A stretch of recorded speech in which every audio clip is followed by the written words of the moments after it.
Patrick, I've done a little bit of research on you, and the number one thing that I found out about you, which I adored, was that you do not really like wearing pants either.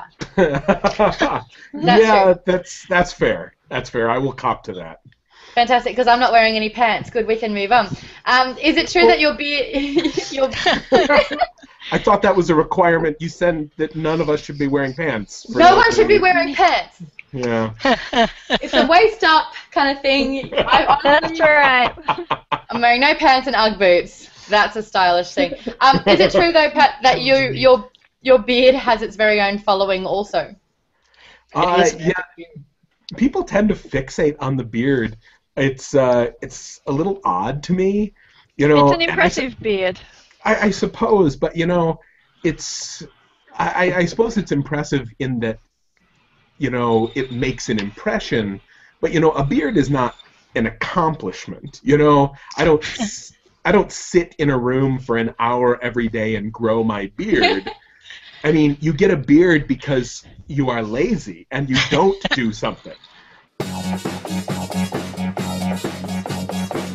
Also, there's something that's taking up a lot of your time, Patrick. It's an amazing cause. Let's talk a little bit about your charity, Worldbuilders. I think it's a great thing. So I want to kind of give you the stage just to tell everyone about it.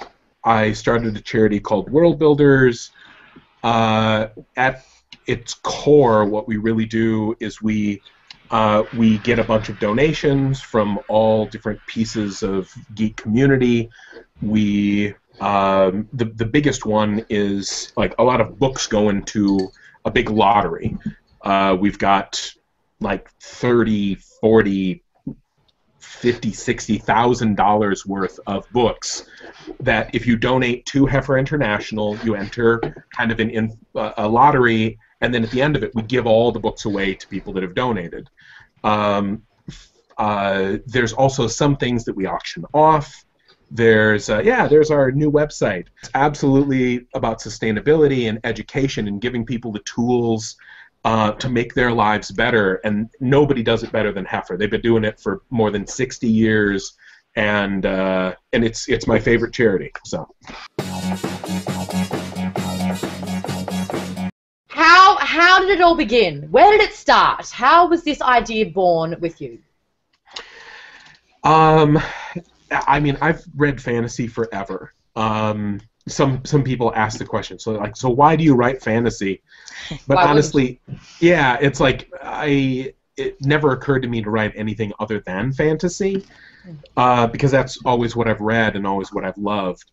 But generally speaking, when you start reading fantasy really early, and then you live by yourself in the country and you read about 2 novels a day starting when you're 10, I mean, that's a lot of fantasy novels. And eventually, like when you're 14, it's like, whoa, a dragon, whoa, a sword, this is the most awesome book ever. And then, like, you read 2,000 of those, and you're like, wow, a dragon, whoa, a sword. Have I read this book before? I'm pretty sure, well, no, it's a new book, but it feels like I've read it before. Yeah. And so I wanted to do something that made me feel like it was, that made people feel like I felt when I was a kid reading Lord of the Rings or one of these other awesome books. But at the same time, for people that had read 1,000 fantasy novels and they were tired of everything being the same and getting it again and again, it'd be different enough that those people would have that excited feeling again too.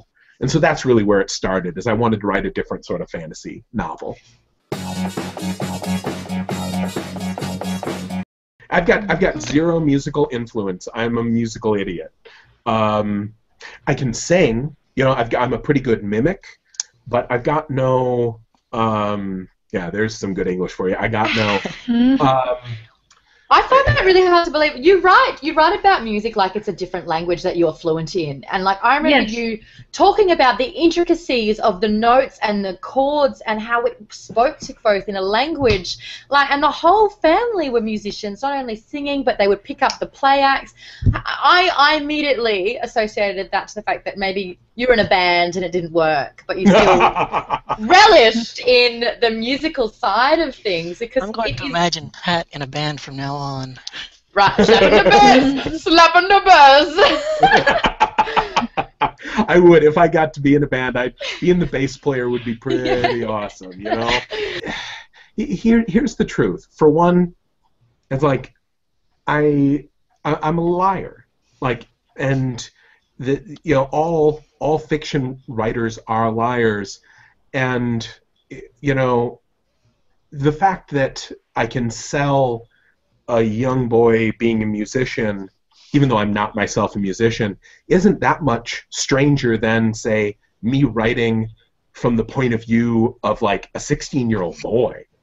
I mean, honestly, it's way harder to, like, try to accurately portray a 16-year-old boy than to maybe fake some musical stuff. Or for that matter, it's like, I'm not a wizard either, but he does magic. Yeah. My first question, why Kvothe? Where did this name come from? Do you want the cool answer or do you want the true answer? I like truth. I'll give you the cool one first. Okay. It's actually from Middle English. Kvothe means to know. Oh. Yeah. Yeah. No, that's not true. Oh. It is actually true, but I did not know that when I came up with the name. I didn't learn that for years when I was reading Chaucer. It came from, I doodled it on my algebra notebook in high school.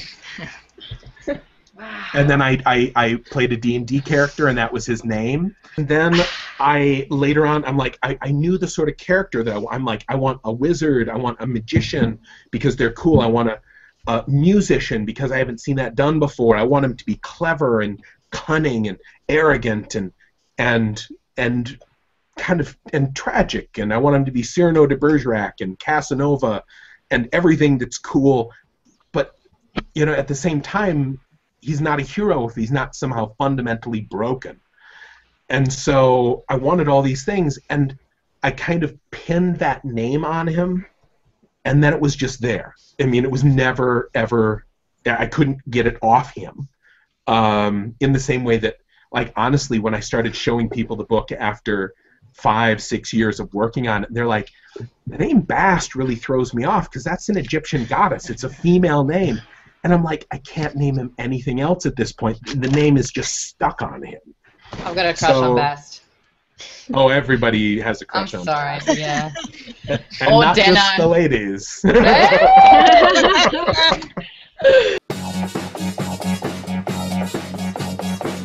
About a year ago on an Ask Me Anything, you said that you prefer it to be a television show over a movie series. Now, we have a question from someone who has apparently a little bit more information about this. Their tag is, I forgot what my name was. They said, how much control and input do you have during the development process of the television series? A, is it happening? And B, answer that question. Please. The TV show is in development. Which does not mean anything. My brain made that noise. It doesn't mean anything. It means there's 100 hard hurdles to jump, and we've made it past 2 of them. And, Still? And it's nice, still, yes, but that means if we fail at any one of the next 98 hurdles, it's just not going to happen. So maybe experience a soft, warm glow of slight excitement, but anything else you're experiencing at your own peril, because I don't want to be responsible for, like, your heartbreak and your despair later when you find out that this has all fallen through. Smart money says this will fall through.